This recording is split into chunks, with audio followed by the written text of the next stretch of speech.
ప్రధాని హోదాలో ఉండి మోదీ మత విద్వేషాలు రెచ్చగొడుతున్నారని ఫైర్ అయ్యారు కాంగ్రెస్ సీనియర్ నేత నిజామాబాద్ ఎంపీ అభ్యర్థి జీవన్ రెడ్డి. స్వార్థ రాజకీయాల కోసం దేశాన్ని ఎటువైపు తీసుకుపోవాలనుకుంటున్నారని ప్రశ్నించారు.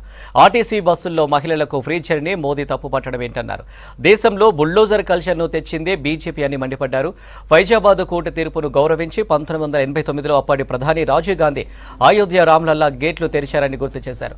తనకు రాజకీయ జన్మనిచ్చిన జగిత్యాల ప్రజల తీర్పును గౌరవిస్తానన్నారు జీవన్ రెడ్డి.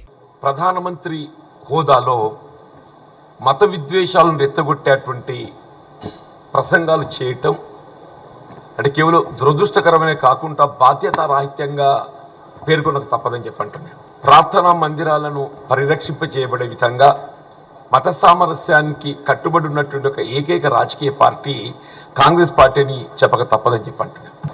రామ్లల్లా మళ్ళీ ఏదైతుందో టెంట్ కిందికి వస్తారు, వచ్చే పరిస్థితి ఏర్పడుతుంది, బుల్డోజర్ ప్రవేశపెడతారు. అంటే వాస్తవంగా ఈ దేశంలో బుల్డోజర్ కల్చర్ను ప్రవేశపెట్టిందే భారతీయ జనతా పార్టీ.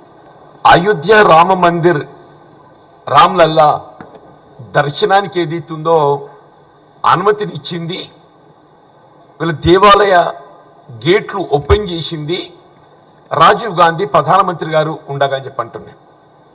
అప్పుడు ఫైజాబాద్ కోర్టు ఇచ్చిన తీర్పుకు అనుగుణంగా 1986లో ఇట్ వాజ్ 1986 వాస్తవాన్ని వీళ్ళు మర్చిపోయి అసలు ఈ రామ్లల్లా దర్శనానికి అనుమతించినప్పుడు నరేంద్ర మోడీ గారు ఎక్కడ ఉన్నారని అడుగుతున్నాను.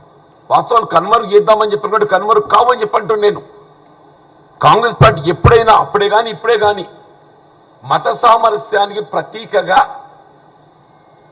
వీళ్ళు దేశంలో ఉన్నటువంటి ఒక వివిధ మతాలే కానివ్వండి, కులాలే కానివ్వండి, అందరినీ గౌరవింపజేయబడే విధంగా ఒక సెక్యులర్ విధానానికి కట్టుబడి ఉన్న పార్టీ కాంగ్రెస్ పార్టీ. దీని ఏదైతే ఉందో ఒక రాజకీయ అవకాశంగా మలుచుకోవాలనే ఒక భావనతో ఎప్పుడైతే నువ్వు దేశంలో మత విద్వేషాలు ఎత్తగొట్టాడు ప్రయత్నం చేయడం జరిగిందో అప్పుడు ఈ అంశం వివాదాస్పదమైంది.